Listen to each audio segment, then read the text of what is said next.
Hello students. तो आज हम पढ़ने वाले हैं सोर्सेज ऑफ फंड्स क्लासिफिकेशन।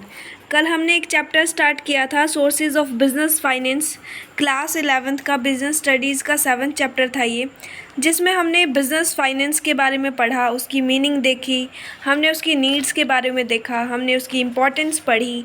तो आज हम उसी चैप्टर को आगे कंटिन्यू करते हैं और आज हम पढ़ेंगे कि इसको कैसे क्लासीफाई करेंगे, हम जो हमारे फंड्स हैं उनको कैसे क्लासीफाई करेंगे। तो बेसिकली हमारे जो सोर्सेज ऑफ फंड्स हैं उनका क्लासिफिकेशन 3 टाइप से होता है। First one is on the basis of period, second one is on the basis of ownership, third one is on the basis of source of generation.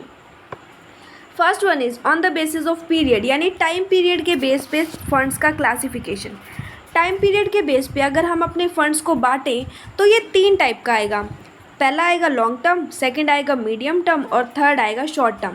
Long term यानी लंबे time के लिए अगर हम fund इकट्ठा कर रहे हैं तो वो लॉन्ग टर्म आएगा। जैसे कि आपने इक्विटी शेयर में इन्वेस्ट कर दिया, प्रेफरेंस शेयर में इन्वेस्ट कर दिया, आपने डिबेंचर्स में इन्वेस्ट कर दिया, या फिर रिटेन्ड अर्निंग आपकी है, एक्सेट्रा एक्सेट्रा। तो ये सारी चीज़ें ना आपकी लॉन्ग टर्म में आएंगी, ठीक है, जो कि लंबे टाइम तक के लिए होता है। और ये उसके बाद सेकंड आपका आता है मीडियम टर्म। मीडियम टर्म क्या होता है? मीडियम टर्म होता है लॉन्ग टर्म से छोटा टाइम पीरियड। जैसे कि आपने बैंक से कोई लोन ले लिया, ठीक है, पब्लिक डिपॉजिट्स इसमें आ जाएंगी, लीज फाइनेंसिंग इसमें आ जाएगी, loan from financial institution, bank के अलावा अगर आपने कहीं और से भी लोन ले लिया ना, वो चीज़ें भी इसमें आ जाएंगी। उसके बाद आता है शॉर्ट टर्म। शॉर्ट टर्म यानी उससे भी छोटे टाइम पीरियड के लिए, आप जैसे मीडियम टाइम टर्म था उससे भी कम टाइम पीरियड के लिए अगर आप कहीं से पैसे या फंड लेते हो तो वो होता है शॉर्ट टर्म के अंदर। जैसे कि bank overheads, trade credits, factoring, commercial paper.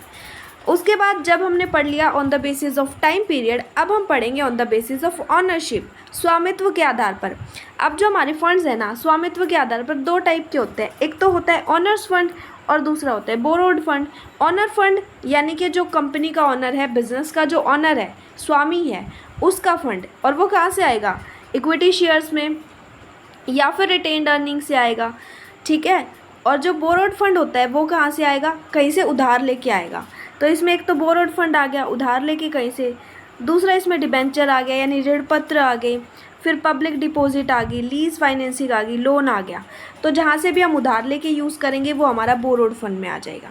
उसके बाद आता है on the basis of sources of generation, मतलब जहाँ से जिन सोर्सेज से ये फंड जनरेट होता है। तो सोर्सेज ना 2 टाइप के होते हैं, एक तो होता है इंटरनल सोर्स, दूसरा होता है एक्सटर्नल सोर्स। इंटरनल यानी कि वो जो बिज़नेस है ना उसके अंदर के सोर्सेज से आपको फंड मिल रहा है, ठीक है। जैसे वो बिज़नेस या जो कंपनी है वो इक्विटी शेयर्स इशू कर देगी, निर्गमित कर देगी, तो इससे आपको फंड मिलेगा, या फिर रिटेन्ड अर्निंग इसके अंदर आएगी। एक्सटर्नल सोर्स जब हम बाहर से फंड इकट्ठा करते हैं, कंपनी के बाहर या बिज़नेस के बाहर से, यानी थर्ड पार्टी से। जैसे कि हमने बैंक से लोन ले लिया, जैसे कि हमें पब्लिक डिपॉजिट ले ली, जैसे कि हमने प्रेफरेंस शेयर इशू कर दिए और हमारे डिबेंचर्स। ओके, इट्स क्लियर कि हमारे जो सोर्सेज ऑफ फंड हैं वो 3 बेसिस पे बटे होते हैं, on the basis of time period, ownership and sources of generation. फिर इनके सब पार्ट्स में डिवाइडेड होते हैं। अब हम करते हैं पार्ट सेकंड। पार्ट सेकंड जो है वो क्या है? वो है इनकी explanation on the basis of period या on the basis of time period. तो हमने पढ़ा था कि ये 3 टाइप का होता है, लॉन्ग टर्म, शॉर्ट टर्म और मीडियम टर्म। लॉन्ग टर्म की डेफिनेशन देखते हैं। कोई भी फाइनेंशियल इंस्ट्रूमेंट जिसका मैच्योरिटी पीरियड कितना होता है? मोर देन 5 ईयर, यानी 5 साल से ज़्यादा तक अगर हम किसी का मैच्योरिटी पीरियड हो तो वो हमारा लॉन्ग टर्म फंड्स में आ जाएगा। एग्जाम्पल हम पहले ही पढ़ चुके हैं, हमारा इक्विटी शेयर्स, हमारे प्रेफरेंस शेयर्स और हमारे डिबेंचर्स। उसके बाद short term funds. Short term funds कौन से होते हैं? ऐसे फाइनेंशियल इंस्ट्रूमेंट जिनका maturity period less than 1 year हो, ठीक है। लेस देन 1 ईयर मतलब 1 साल से कम टाइम के लिए जब हम करते हैं तो वो शॉर्ट टर्म में आ जाएगा। एग्जाम्पल हमारे थे क्या? बैंक ओवरड्राफ्ट, ट्रेड क्रेडिटर्स और फैक्टरिंग। उसके बाद आता है medium term funds. Medium term funds में ऐसे फाइनेंशियल इंस्ट्रूमेंट आते हैं जिनका maturity period more than 1 year but less than 5 year हो। एग्जाम्पल हमारा लीज फाइनेंसिंग, पब्लिक डिपॉजिट और लोन फ्रॉम बैंक। अब हम इनको थोड़ा सा जस्ट समझ लेते हैं। लॉन्ग टर्म फंड्स का टाइम पीरियड कितना होता है? More than 5 year. उसके बाद हमारे जो मीडियम टर्म है उनका कितना होता है? 1 से लेके 5 ईयर तक, और फिर उसके बाद शॉर्ट टर्म 1 से कम। ओके, ठीक है। अब हम करते हैं हमारा लास्ट टॉपिक जो है on the basis of ownership. Ownership के बेस पे कितने टाइप के होते हैं आपके, हमने पढ़े थे भाई, ऑनर्स फंड होता है और बोरोड फंड होता है। ऑनर्स फंड कौन सा होता है, जो कि एक ऑनर अपने एंटरप्राइज में या फिर बिजनेस में लेके आते हैं ना, बिजनेस का जो स्वामी है वो लेके आता है।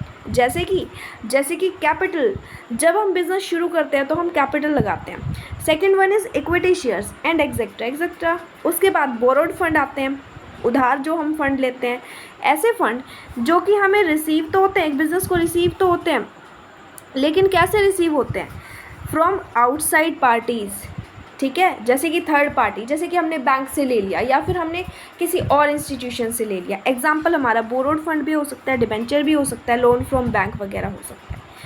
अब हमारी ओनरशिप के बेस पे हो चुके हैं, अब हम करते हैं जनरेशन के बेस पे, internal sources and external sources. Internal sources कौन से होते हैं, इसमें वो मनी आती है जो कि कहाँ से मिलती है हमें, फ्रॉम अ बिजनेस, एक बिजनेस से मिलती है, जैसे हमारे इक्विटी शेयर्स हो गए, रिटेन्ड अर्निंग होगी।